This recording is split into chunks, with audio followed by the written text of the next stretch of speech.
Hello everyone, I'm Annie Gibbins and you're listening to Memoirs of Successful Women, the podcast where you get to hear candid conversations with fascinating women from around the globe who share aspects of their business and life journey, how they measure their success, and what they have learned along the way.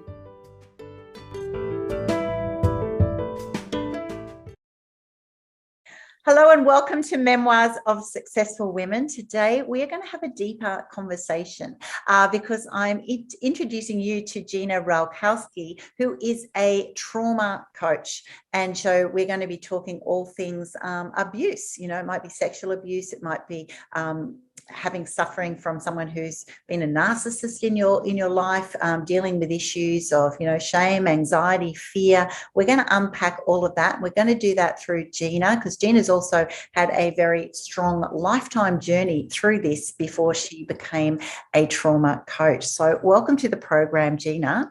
Oh, thank you for having me, Annie. So talk us through what led you to be a trauma coach. We might just dive straight in. What do you think, gee, this is what I will specialize in? Well, this August, I celebrated 18 years in recovery. And, lots of times people think of recovery as recovering from addiction or alcoholism. And I am a recovering drug addict, but I consider myself like in recovery from the causes of the addiction, sexual abuse. I had seizures for many years. I was in and out of psych wards, tried to commit suicide. So my recovery really encompasses overcoming the cause of the addictions and the seizures and all these different other things. And so the more I kind of went on my own journey, the more I realized that there is really some deficits, I guess is the best way to put it, in some of the healing work that can be done and the availability that I found. For example, like one of the biggest issues for me is having a faith element to healing, because it was a part of my 12-step journey as a drug addict. And when it came to like the healing from the sexual abuse that I experienced as a child growing up and working on that, there really wasn't a faith element as a part of like a quote unquote program. Mm. And so, and I was a teacher. And so I really had no intention of like being like a coach of any kind. It wasn't really like, oh, I can't wait to go and like do this. And I actually thought it was really trite, I guess is the word, I've overcome trauma. And so like, I'm going to help other people. Yeah. I really didn't want it to be like that. I really wanted it to be from a place of where I really felt called to do this. And it was something that I wanted to do. And so when I was journaling one morning, I really felt like my program, the Bridge to Breakthroughs, came to me when I was praying one morning. And I really felt like this was something that I could develop. And I really felt God wanted me to lead in doing that. And it became it really just went from there. So that's really why I kind of stepped into that. And I do feel like when you have been through it, you really can. There's an element of really being able to relate to the experience of people who, women who, or anyone who's been abused, to be able to say like, I get it. Like, I really do get it. It makes a really big difference in the work that you do when you're healing.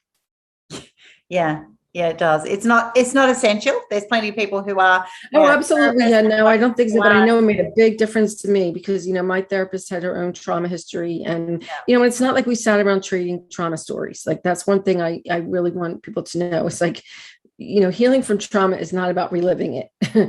And it's definitely not about like, oh, my trauma is harder than yours. And let me tell you how awful it was, because then you're literally re-traumatizing yourself. You're not healing, you're reliving it. So, but it did help to know like that she could really understand. Yeah, absolutely. Absolutely. The effects of sexual abuse are so long-standing, right? So you're now a trauma survivor. And I know from my own journey, that's right. It's not just something that, happens to you, you get, and you'll get over. You end up learning to live with. Tell us a bit more about that. What is it like to live with? Because otherwise you've got to live with it, but there's positives and negatives of that. And I know your journey has been, right, suicide attempts, addictions, you can live with it in a very bad way or a very positive way, but it doesn't go away. Right. That's a really good way of putting it, Annie, because I think there is a misconception that, and especially if you haven't been through it, that you should just like get over it, Yeah. and it isn't like you stubbed your toe, it's not like you were in a car accident and it's just like, okay, I'm just going to get back in my car. Trauma, childhood trauma and sexual abuse affect the whole entire self, and it affects your nervous system, so your nervous system becomes hypervigilant or hypovigilant, where you're, either completely depressed or, the opposite, you're constantly anxious, and, and so you're walking around your whole life basically until you learn how to manage that change, feeling like you're going to be sexually abused again. Your nervous system, you're hypervigilant, you're anxious. It's a horrible way to live and feel. And in addition to that, it really impacts what you believe about yourself, because when you're young, you don't have internal language. You only know, you automatically, your brain literally takes in, records the way you're treated as this is what you're worth. And so you lose your sense of self, you lose these opportunities that you might have to develop your talents, to get to know yourself. You lose your innocence. There's a great deal of loss of self, the shame that becomes, almost unbearable. And it's a pervasive sense of, it's kind of like being on high alert when you can't function necessarily. All you can do is survive. And so, it's literally a physiology thing of the brain. When you are in a hypervigilant state, you stay stuck in your brainstem, and when you're in your brainstem, that's the only part, the only thing you can do from that part of your brain is survive. You're not going to learn to prioritize or be flexible or, connect with people. You're literally just stuck surviving. And those same tools that helped you survive through the trauma are the same ones that are actually going to hinder your growth if you continue using them in healing, when you're healing from it. So trauma, especially repetitive childhood trauma, really impacts, everything from head to toe, mind, body, and spirit. Exactly. It's good. It certainly does. And that's right. Staying in fight or flight, pretty much. Right. In a permanent, that's great for the emergency situation. But over time, it's just burnout. You're not living in the emergency situation anymore, exactly. Right? Your body thinks you are, but you're not, and that's the for you, there was, several years where I was just scared to death to even like go to the grocery store, and my body just kept feeling like I'm going to be raped, because I had an abusive ex-husband, and in addition to the other trauma. So, it isn't like something that you talk yourself out of. That's the other thing that I think people don't understand when it comes to healing from childhood trauma and sexual abuse. You really need experiential therapy or experiential work, because it's not the body keeps the score. I don't know if you know that book, The Body Keeps the Score, by right. And so we have to learn how to get back into our bodies. And if we are constantly just talk therapy and just cognitively talking about how awful things are, we're not having a chance to change our physiology. And I think experiential trauma, I think that's why it's important to have a close personal relationship with God. One of my favorite books is The God-Shaped Brain, by a psychiatrist named, I think, Timothy Jennings, I think his name is. But there's like changes that happen when you can integrate that into your healing that don't even require the actual trying. I don't know if that makes sense. Okay. I'd love you to talk through that a little bit further, because that's it. Usually you feel that you need to go, to a therapist, a psychologist, psychiatrist, and talk through the trauma and your response to that trauma, and imagining yourself there being more powerful and saying no. Right. Yourself. So it is all very cognitive based, right? And so talk us through this other therapy that has helped you then. How is it so different, and how can your body sort of reinvent, or recirculate its patterns of behavior without the cognitive aspect? Well, I mean, one of the and it's funny, like I was in therapy when I tried to kill myself. So I kind of tell myself, you have to think about, if it was working, I probably wouldn't have ended up like that. But I really believe that when it comes to healing trauma and childhood trauma and sexual abuse, it's really important to for me personally, but I would think others would agree because I've seen it, is it's called experiential therapy or psychodrama. Okay. So there's even it's a TSM model by Dr. Kate Hutchins that some people use, but it's a therapy where it's like I said, it's like psychodrama. You're experiencing it. You get to like switch roles. It can be a lot like Gestalt therapy. So, but you're basically learning. In addition to that, you're not like just talking. There's a lot of it's integrating like the experience, but not like going back to the experience necessarily. And I would say like EMDR is another type of is another really good modality for healing childhood trauma, and brain spotting, things like that. But they're very, very helpful because you're actually kind of rewiring in a way, the way your brain works. But it's also important to have that body piece. And like one of the first things that a therapist did for me several years ago was told me to stop with the mindset stuff. Like, because I really believed like if I could change my thoughts, I'd change my life, blah, blah, blah. And then if I wasn't changing my life, then it felt like it was all my fault, right? So I must not be trying hard enough. And so she said to me, all I want you to do is get up in the morning and write in your journal how you're feeling. And she gave me this big feeling wheel with all these different feelings. And she said, I want you to write down where it is in your body and how you experience it in your body. Don't try to talk to yourself about what you're thinking, none of that, just write. So, and I was like, oh, okay. And it was really amazing to me, the power of just going, oh, I feel sad or afraid. And I feel like my one of the things I noticed was that I kept a lot of my energy, a lot of my negative, anxiety in my jaw. Like I would notice that when my teeth were clenched, right? And it's funny, and when you actually start doing that, you actually take your body out of your brainstem and move it up into the other parts of your brain without going, oh, I better breathe. Let me think about this. There's lots of different ways to do it, but I just think it's absolutely essential to get clients back into their body, because the body is the one keeping the score. So, I could I could tell myself all day long, I'm safe. But if I can't, go, oh gosh, my shoulders are up near my ear, or my hands are tight, all of a sudden, when I can do that, I'm actually shifting in my brain to a part where I don't have to literally go, no, I'm safe, no, but really going, oh, it's calming me. But I think that cognitive behavioral therapy for trauma doesn't do much, because it doesn't work on the integration. If you're literally talking about the trauma over and over, or you're just talking about your day-to-day life, you're not necessarily going back to like the root of why you might still be struggling today in relationships or work or whatever. Does that make any sense? It makes total sense. And I know that, when I went through therapy following abuse, is very much like talking is helpful in a way, but also it was the big revelation was actually, that's therapy too, actually. Well, where are you feeling it in your body? Getting in touch with the impact of it and where it's actually sitting, and that's going to be different for different people. Yeah, it's amazing how the body really does keep the score. Like I had back pain for 6.5 years where I hurt so bad it was awful.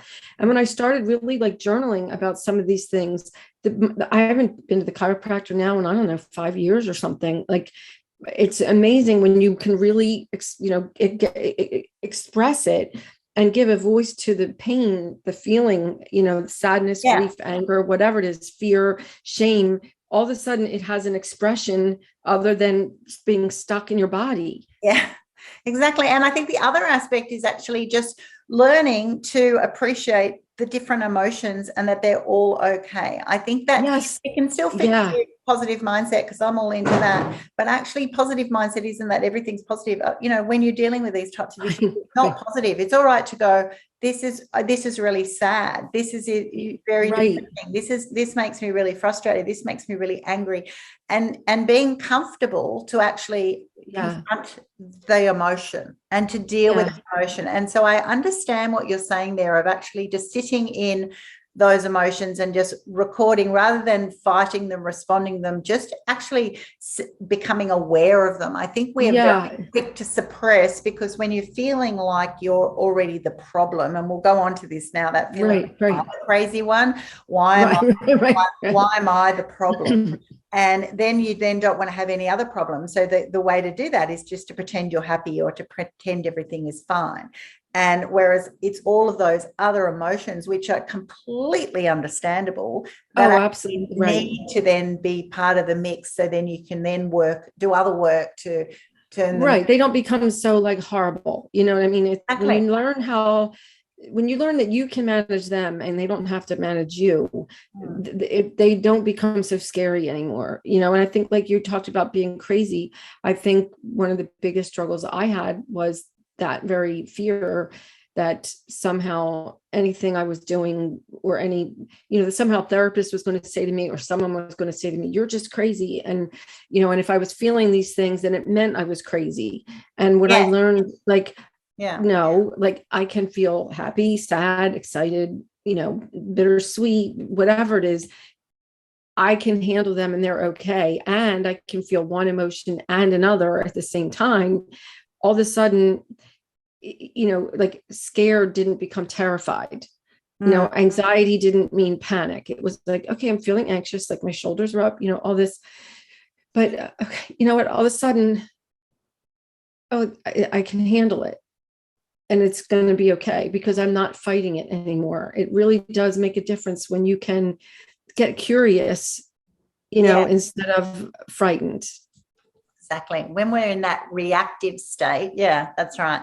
It is very easy to be frightened. And anyone frightened will, it takes over their whole body. It makes you, just want to retreat. It makes you want to move away from everything that potentially could be, assumably a positive experience. Right, exactly. And even the healing. Yeah. Yeah. And that's the thing. It's the funky dynamic of the very thing that I need to help me heal is also the thing that I'm afraid of. Yes. So it's like, come close, but stay away kind of thing. And if you kind of just gently make space for these things one at a time, all of a sudden you really, it becomes, a much easier progression of kind of opening up. Yes, I think so. I think for some people it's kind of like, we'll just take the step, but it's not just one step. It's such a massive leap, and it feels like you're going to be leaping into a chasm, like it's like, if I leap, I'm not very sure that I'm going to get to the other side, because the divide seems too big, right? When you've got that's a good way to put it, which is paralyzing. So it's not as if you're even, it's sort of light in your footing. Everything is heavy and it's scary. Yes. It's overwhelming. And so it's not as easy when people sort of say, but well, why can't you just get over it, or just take a few steps, or see a therapist for a few times and then deal? It's definitely not. It's just a new way of training your body, mind, and spirit, really. I mean, I remember my therapist used to say to me, we need to take the old record off. You got that, because the way your parents, or your caregivers, whoever they were, growing up, with how they speak to you becomes your internal language and your internal beliefs. And so, that's a challenge to even look at, because early on, I know I was afraid that if I even looked at them, that I might find out that they were right. I'm just a crazy, shameful, slutty loser, and that's not, and when you can start to see yourself as wounded instead of crazy or shameful, then there's this little space of there's like perspective of like, oh no, wait a minute. I'm not crazy. I'm wounded. I needed love. I needed unconditional love. I needed care. I needed empowerment and encouragement, and I didn't receive it. So my body's and my mind, my spirit are responding to that. So I'm just going to learn something new, and that was something that really helped me see myself with compassion instead of shame. Yeah. It's all going down to that self-worth.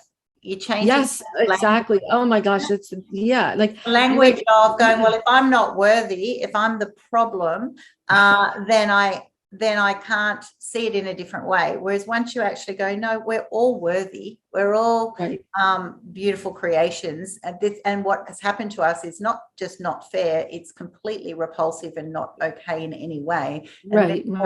I am not, I am a victim, but I don't need to act the victim. I don't need to be the victim.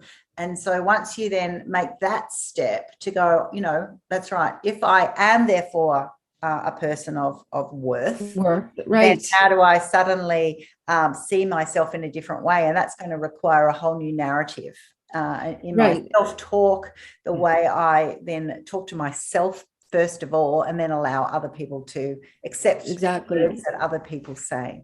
Yeah. And it is really a lot about self-worth. I totally agree with that, Annie. That's why I think that you can't say to somebody, why don't you just get over it? It's like saying to somebody, why don't you get in a Mack truck and drive full speed ahead in the wrong direction on a highway? Because that's what it feels like for us. You know what I mean? You think you're a loser and you just I can't, you can barely even be a self. I used to say all the time, I didn't even want to be a self because I hated the self I thought I was. So it wasn't even worth doing anything for this self because I just hated that self, and so when you can really see it differently and see yourself as wounded and worthy, and that your worth isn't attached to how you were treated, that there's way more to you. Even when I've done the map of the different roles in my life, and it was when my therapist told me several years ago, when suffering happens, it means we're stuck in one role. And so I did this map of my roles. I'm a mother, I'm a pet owner, I'm a coach, I'm a child of God, I'm a wife, I'm, all these different, things. It's amazing, all the different roles. But when you get stuck in okay, I'm an abuse survivor, but I'm not a victim. You know what I mean? So it's you can have more than one role. And when I started to see so much more of myself instead of just being a victim, I was just oh my gosh, wow. Because she said to me one time, do you know that everything you talk about is related to your sexual abuse? And I was like, oh, really? And she was like, I want you to do, that's when she had me do it. And I was like, oh my God, I never realized I was only making space for this horrible thing. I wasn't making space for, all this other roles that I had. And so I really just was like, oh, I'm not doing that anymore. And then I really, my eyes started opening up about the different talents I had, who I really was, all the different parts of me, how it was only a part and not the whole. And I got stuck in being I went from being a poor me, I'm a victim, to I'm a survivor, and I'm a sexual abuse survivor, and everything is about being a sexual abuse survivor. So I was still making everything about my trauma, even though this time it was oh, I'm a survivor. And when I was well, that the survivor's a part, the victim's a part, this is a part of me, these are all of my different roles, I was really able to experience all of me and see myself for so much more than just what happened to me. I think that is an incredibly important point for those listening in to this conversation, that's right. It becomes your all because you see it through that lens. It just becomes, bigger and bigger and bigger. And although it is huge what happened to you, it's not you, it's not who you are, it's not all the elements of you. And then that's right, when you actually then almost give it a percentage, instead of it taking that's a really good idea of your oxygen, how about we then go and say, all right, well, for a while, how about we even just tone it down to a 50% and then a 30% and then a 10%, and then one day it might be a 2% because I still live with it, but it's not all who I am. That's right. Because while it's taking up that energy, that oxygen, that emotional and physical energy, and just time thinking. It's exhausting. And then you then got, you then freed up space for other things. You can't, it's just we can only manage so much. And so while that, and no one can see that, you kind of go, well, why am I so exhausted when there's nothing to show for it? But it's because it's all just in your head. Your body is just literally going, you are being abused. And you're just which is why we often all day. Exactly. It's why you often do turn to drugs and alcohol and other things to numb that pain, but then you don't get any more productivity around that. You get more problems. You then, get less opportunity to really see the essence of who you are, because you then sort of further suppressed. Exactly. You suppress that. You suppress, when you suppress the pain, you suppress everything else. Yes, exactly. And I love your concept of the idea of space, like there is room for more than one thing. And when you can really do that, it does make a really big difference. And it's, I'll never forget, I can still see where I was sitting in my group therapy when she said that to me, and I was like, oh my, wow. I had gone from one end of the spectrum to the other, and making space for other things really was just like, wow, I had forgotten that there was anything else in my life or myself that didn't have something to do with trauma and abuse. Exactly.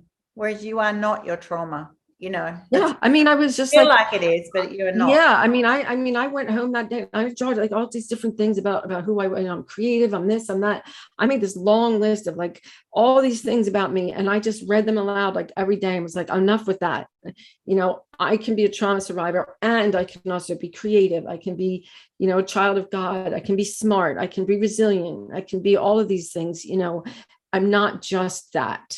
And I think exactly, excellent point. You're not just that, but also it's then, well, how am I going to be those things? So that's where I approach it from a perspective of freeing up time and energy, because I can, I am creative, I am innovative, I am kind, I am generous. But then for me to be those things requires me to get out in society, mix with different people, be brave enough, try new things, be prepared to fail, accept a bit of criticism, accept a little bit of discomfort. And if I can't accept discomfort because I'm already overflowing with discomfort, if I can't go out and try new things, go for new jobs, start a new business because I'm terrified of, being criticized or failing or sense, that, shame of, I tried and you can't cope with one more nail on the coffin kind of thing. Yes. You're not, you can say all those affirmations, but you can't be, which is why I feel that you just go, okay, well, for me to first step, I think for those listening in, is to actually realize that you are all of those other things. And then now the next journey is to then go, okay, if I am them, how do I then be that? And what's going to have to go? That's right. It's going to have to be that sliding scale of, okay, I'm going to tone down the amount of time and energy. I can still do a bit of that because I'm used to it, but I'm going to just sort of change the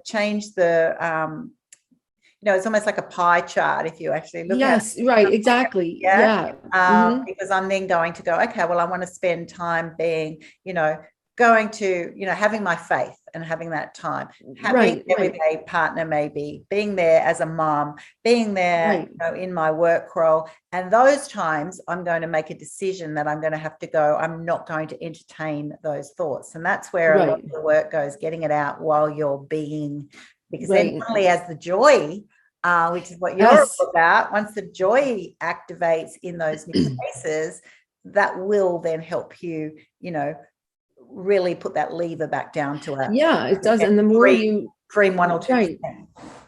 And I think like the more I started stepping out, and I'm not going to say I stepped out and I wasn't afraid. You know what I mean? There were times when I would like shake in my boots practically, but I would be like, okay, this is different. I'm doing something different. Being afraid isn't bad. I can handle the anxiety. I can handle, this is something new, like that, like you talked about earlier, making the fear okay. Like it's okay to be afraid. I'm doing something new. I'm being really brave. Of course I'm afraid. that doesn't mean I'm wrong. It doesn't mean I'm anything. It just, you know what? And then you go back to your body. Okay, I feel the fear here. I feel that. And there are times when I will literally imagine tucking my little feelings with me in my car, next to me in the car, you know, in the passenger seat.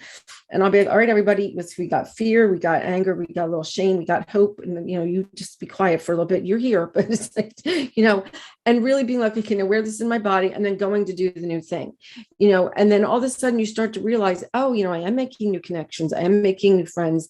I'm actually doing things I never thought I could do. But it doesn't, you know, and then you start living, and like you're talking about being in those roles, you know, being present with, you know, your children, or, you know, watching yourself develop those talents that you're like, you know, I always knew I wanted to do that, or I could do that. And it's like, you know, the whole trauma thing becomes like maybe such a smaller percent, but it doesn't take over all the other things in your life. You have space for it, you honor it, you recover it, you nurture it, but not at the expense of being all the other things that you are. Yeah, absolutely. I love what you mentioned there of sort of disassociating yourself with those emotions. Once you've actually learned to go through, you know, and this is all taking time for those listening in. It's not as easy. Yeah, it does. It takes time. Suddenly put all my emotions in a jar. But the concept of this is really powerful. And I'd love you to talk through a little bit more about how to go about that for those listening in, because once you've actually addressed those emotions and are aware of them, their impact on you, but you can actually name them, you can appreciate who they are. It's kind of like, you're not my enemy now, I'm going to frenemy you. It's true. It's really true. They really are like frenemies. You know what I mean? You're like, okay, you're here, but you're not my enemy. You're my frenemy. I get it. You're here to, you know, but I would, you know, this may seem like let me put it this way, not like a horrible like example of how I use this, but this was difficult for me, and this is an experience that I had. Anytime I had ever worked out, I had always worked out with a trainer one-on-one, and I was working out with a trainer, and I just loved my trainer, and she had to shut her business down because of COVID. And so I was like, you know, it's important for me at my age, and anybody's age really, to incorporate working out, you know, in my recovery program. And I was like, oh man, I think my only options are going to be like group classes or something. And I mean, I have to tell you, even my 18 years of recovery, I was like, I didn't want to go. I was like, you know, you feel, you know, and all these things, you know, and I knew I could get myself lost in all of the thoughts, but I was like, okay, you know, and I was thinking to myself, you know, they're going to be younger, they're cute bodies, you know, here I am, I'm older, I don't want to do this, everybody, you know, is going to look at me, and I said, okay, let's get out of my head. And I literally went, okay. And I mean, I stopped, and I mean, this is what I did. I do this whenever I'm really struggling, and, you know, or even when I feel activated at all. And I literally stopped, and I said, okay, like, where is it in my body? I was like, okay, you know, I noticed there's tightness in my shoulders, you know, my shoulders are up near my ear, you know, I feel kind of a little bit of rumbling like in my stomach. I noticed, you know, that my jaws feel a little tight, you know, okay, what am I feeling? And I just was like, okay, we have fear, we have anxiety, we have some nervous, we actually had some hope, which I think is interesting. When I was really paying attention, I was like, you know, this was going to be an hour-long workout for me, and I had only been working a half hour, and I was really, really wanted to like lose weight. And I thought, you know, that little hope showed up going, hey, this might get you to that place, right? So I was like, all right, we see you. You just sit down there and you be with everybody else. But I literally was like, okay, I'm feeling this in my body. You know, I could tell myself, I managed, you know, just by feeling it, I managed to calm down. And I said, okay, I'm not going to now go forward ahead going, okay, I felt my feelings, I'm ready to go. I was like, I really need to bring these guys with me. And I got in my car and I thought, okay, everybody, you guys sit over here. And there you are. I see you. We're not alone. I got you. And I just kind of went, but I didn't feel like I was alone. And I didn't feel like I had to like go, okay, I felt better now. Now I'm going to move and go, because all of a sudden I would have felt angry and afraid and anxious again. So I was like, listen, we're all together. We're going to go do this, you know, and I went, and I actually ended up joining, and I've been doing it for, you know, a while now. And I'm really grateful that I did.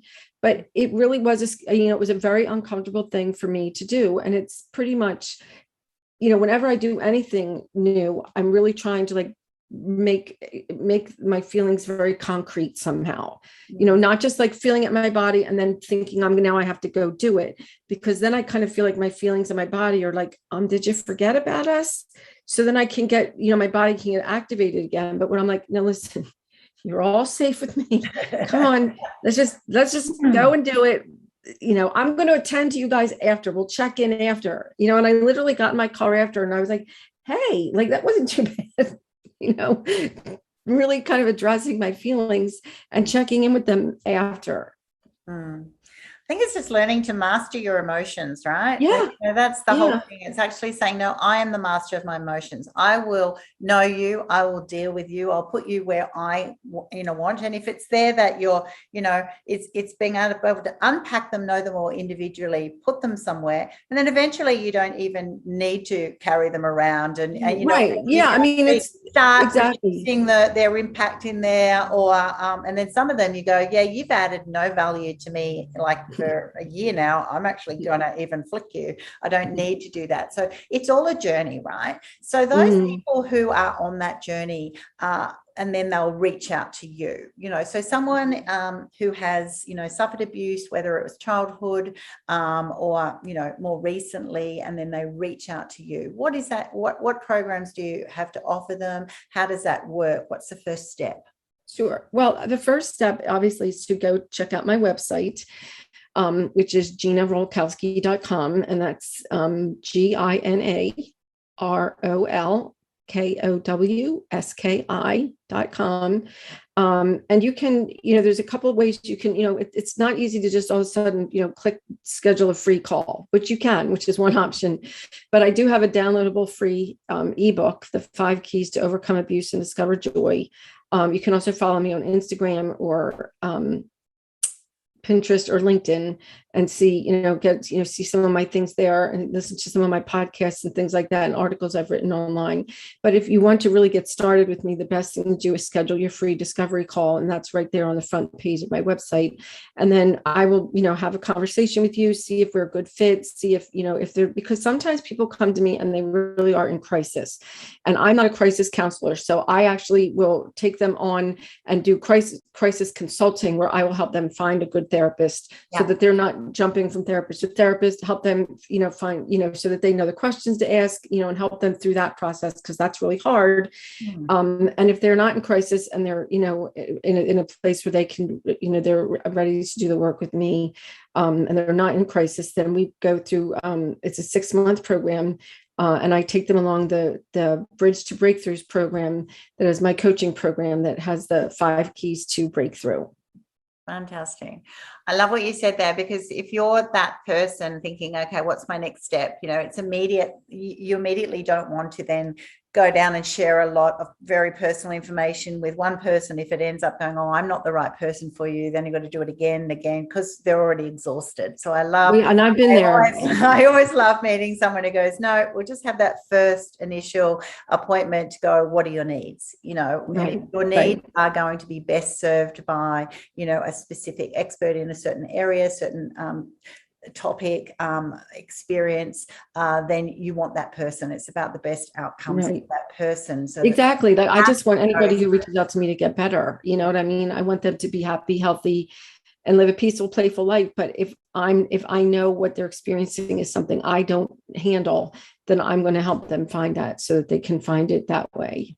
Yeah. Is it just people who've suffered sexual abuse that can come to you, Gina? No, I mean, it's complex. It's really more about complex trauma. So I can help anybody who's, if you grew up and you were emotionally neglected, or you were, verbally abused, you were, ignored, you were sexually abused, you were, a victim of domestic violence, physical abuse, emotional abuse, narcissist, whatever that is that impacts, that creates, complex trauma, which is basically some of the things we talked about earlier, all of those things that impact, the sense of self and all these different things.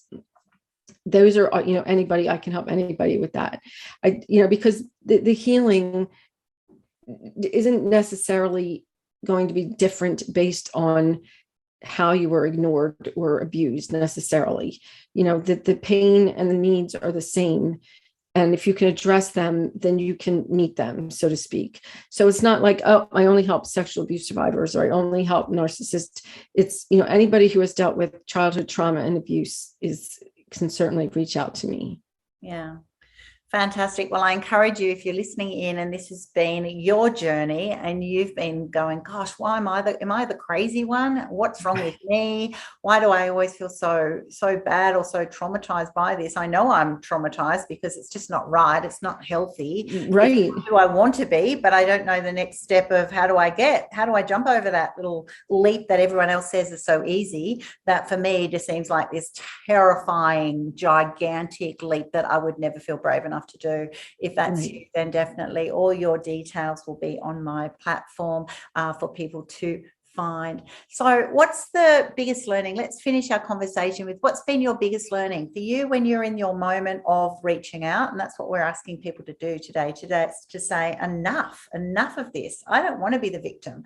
I want to be, and I don't even just want to be a survivor. I actually just want to be me. I want to be me, right? I want to get over that and not let that take up, all of my time and my energy so that I can thrive, right? Thrive over. Right. What has been your biggest learning, your biggest aha moment that you could give to someone else to go, if you're in this place, this is what happened to me and this is what the shift was? Mm-hmm.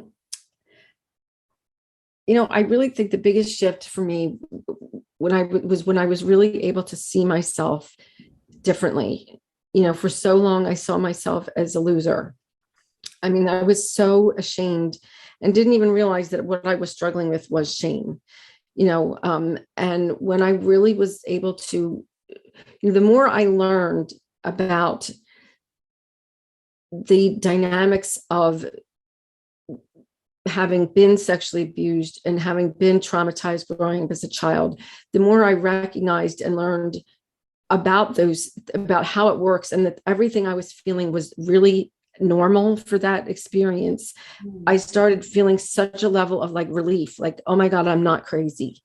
Yeah. Oh my God. It was a very, and when I was, that was really helpful. But the big shift came when I was able to see myself as a wounded, a wounded woman who really just needed and deserved to be unconditionally loved and empowered and encouraged by the people who were trusted to care for her.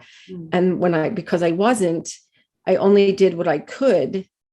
Then all of a sudden, all the things I did didn't seem so shameful or embarrassing. I was able to have compassion for myself and really be able to take ownership of the parts of me that I was ashamed of and see them with compassion. And that made such a difference in my journey of shame, because how could I possibly be ashamed of this wounded part of me who was hurt? I mean, all she knew was, the different things that I knew, take drugs, sleep around, get scream and yell, all the different things and that's all I knew. So how could I be angry and ashamed of that part of me? And that made it a lot easier to approach the healing because I wasn't ashamed anymore. Beautiful advice. And it is completely understandable, because that's right. You'll do whatever you think will work. You're just desperate for a solution. You're desperate for something that's going to make you feel loved, feel safe, feel secure, and numb the pain. And, and those other solutions, although not healthy, they do work for a very short period of time before they become very complex. And so it is understandable. And if that's your path and that's how you've led, there's nothing wrong with you. You're not crazy. You're actually just desperately searching for a solution. The advice is, for your journey and so many others that I've seen, is that there is a healthier solution. There is a solution that someone can go step by step with you on your journey, can appreciate what you've been through, that there is no shame, that you are loved, that you are of value, that you can be empowered to be this amazing person that you might not even be aware of who that person is yet. So when true. people go be yourself, they're like, I don't know who I am. You might be very surprised at what you discover, because it's really, that's a really good point, Annie, that sometimes you're just like, wow, how about that? how about me? And you really do start to realize getting to know you is going to be a really big surprise, I think, for anybody listening. It's not, I'm talking about a really good, like, you're going to be like, wow. I go, man. Big wow. I rock. Yeah. Big surprises. Exactly. And then once you start getting onto that curious journey of becoming, and you get quirky and fun and try things exactly. out. And then yes. you go, oh my gosh, I love it. I love being unapologetically, quirky and edgy and funny and whatever. Yes. You don't have to be everyone's cup of tea. And you just then have this freedom to go, yeah, well, freedom to be, and that's okay. It's all okay. Exactly. And that will come with trial and error. It's trying different things, seeing if you like things, seeing if you don't like things that you do, thinking, oh, I don't care what other people think. Right. All of those things. It's an exciting journey ahead for people who are just about ready to it's freedom, make that happen. If you want a bit of freedom, if you want to just get released from all of these yes. that you are carrying around every day that other people can't see, but you right. know there, then I encourage you to take a step and reach out to Gina today. So thank you for being on my program. Oh, thank you so much for having me, Annie. It was wonderful to have a conversation with you and connect with you and your listeners. I'm really grateful. Thank you so much for having me. Pleasure.